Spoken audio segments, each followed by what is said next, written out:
دا ډول غونډې په هیواد کې د اقتصادي ودې د اقتصادي پرمختګ او ښه والي په خاطر تر ټولو مهمې غونډې دي او دا شان غونډې پرانیستل باید دوام ومومي. الحمدلله د افغانستان اسلامي امارت په راتلو سره اوس په ټول هیواد کې امنیت تأمین دي او له سوداګرو او پانګه والو غوښتنه کوو چې په بېلابېلو برخو کې پانګونې وکړي او اسلامي امارت د هغو د سر او مال ساتنه او د فعالیتونو ملاتړ کوي. د افغانستان بانک د رهبري په هڅو سره فعلا بانکي نظام په یوه ښه وضعیت کې قرار لري او ډیجیټل او عادي خدماتو سربیره د هیواد په زیاتو برخو کې افغان ولس ته بانکي سهولتونه او خدمات وړاندې کوي. د یوه زیات شمېر نوي متشبثینو او صنعتکارانو ته د زیات بانکي سهولتونو ایجاد کړی دي او چې د نمونې په ډول یو څو نمونې تاسو ته بیان کړو. د سوداګریزو بانکي حسابونو څخه د پیسو د برداشت د ویستلو اندازه زیاتول. دا په اول کې چې تحول راغی تقریبا په اونۍ کې موږ $200 هغه خلکو ته چې امانتونه یې په بانکو کې ورکول، بیا دا لیمټ لوړ شو $400 ته او بیا لوړ شو $600 او بیا پسې لوړ شو چې اوس $1000 موږ په اونۍ کې هغه چاته ورکوو چې په بانکو کې حسابونه دي. خو دا به انشاءالله نور مخته رواني. دا د دې علامه ده چې زموږ ستاسې بانکي سکتور الحمدلله مخته روان دی او د سوداګریزو موخو لپاره نورو بهرنیو هیوادونو ته د پیسو انتقالول سهولتونه ایجادول.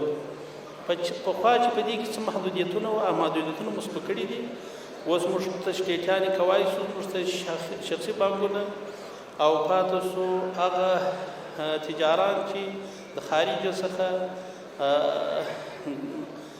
واردات لري، هغه کولای شي چې ټیټیانې وکړي او د خوا خپل هغه د ضرورت وړ شان راوړي او د نورو هیوادونو سره بانکي اړیکې جوړول. د سوداګرو او صنعتکارانو ته د بانکي حسابونو پرانیستلو په برخه کې سهولتونه رامنځته کول، د بانکي حسابونو د فیس او نورو بانکي کمیشنونو کمول، سوداګر او صنعتکارانو ته اسلامي تمویلات وړاندې کول، د اسلامي تمویلاتو تسهیل په موخه د بانکي قوانینو او مقرراتو تعدیلول او تغییرول، د ټولو هغو بانکونو ترڅنګ چې اسلامي بانکداري وړاندې کوي د یوه تجارتي بانک مکمل اسلامي کول، تر څو په مکمل ډول سره اسلامي بانکي خدمات او سهولتونه هیوادوالو ته عرضه کړي. نو که چیرې په خپلو پښو ولاړ افغانستان غواړو د اقتصاد پرمختګ په مخه باید له صنعتي سکتور څخه پوره ملاتړ ترسره شي او د سوداګر وهڅول شي چې په هیواد کې دننه پانګونه ترسره کړي. یو ځل بیا د افغانستان اسلامي امارت له رهبري څخه مننه کوو چې د کورنیو تولیداتو د ودې بازار د موندنې او پانګونې د جذب په موخه دا ډول غونډې جوړوي او په دې برخه کې د لا زیاتو پرمختګونو هیله لرو. که ستاسې یاد وي، موږ د تحول په اول سر کې د مالیې وزارت ته راغلو او په هغه وخت کې زموږ سره ډېره تجربه د حکومتدارۍ په لحاظ نه وه، تجربه خو را سره وه الحمدلله. خو بیا موږ د صنعتګرو ډېر غټ ملاتړ وکړي. د هغه ملاتړ څخه یو دا و چې زموږ ستاسې په وطن کې پنبه د کالو په سره د کټ څخه ټولېدله او دا خارجي هیوادو ته تلله، په موټرو کې تلله، پر کچاک لارو تلله، بیا دا موږ ټوله را بند کړله. په هغه کال زما یادېږي هغه فابریکې چې د د پنبو کار کوي، تولید کوي او کنجاره باسي، غوړي باسي، پروسس کوي د پنبو. هغو د کال په پای کې ماته وویلې چې موږ په ټولو کې 80 میلیونه ډالر ګټه وکړه. دا موږ ټوله په دې کې زموږ یو ستاسې یو مشر ملګري ماته ټلیفون راوکړي، زه په هلمند کې وم چې دغه پنبه چې تا راګیر کړي دا علاقه، ما ورته هغه وخت یې نه لیکم چې زه ستا سره ونه وینم.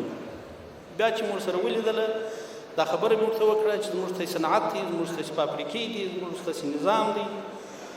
نو هغه زما سره قناعت وکړي او داسې په هغه وخت کې موږ د چرګانو غوښې چرګان د پاکستان څخه بند کړله یا د نورو هېوادو څخه چې راتلله.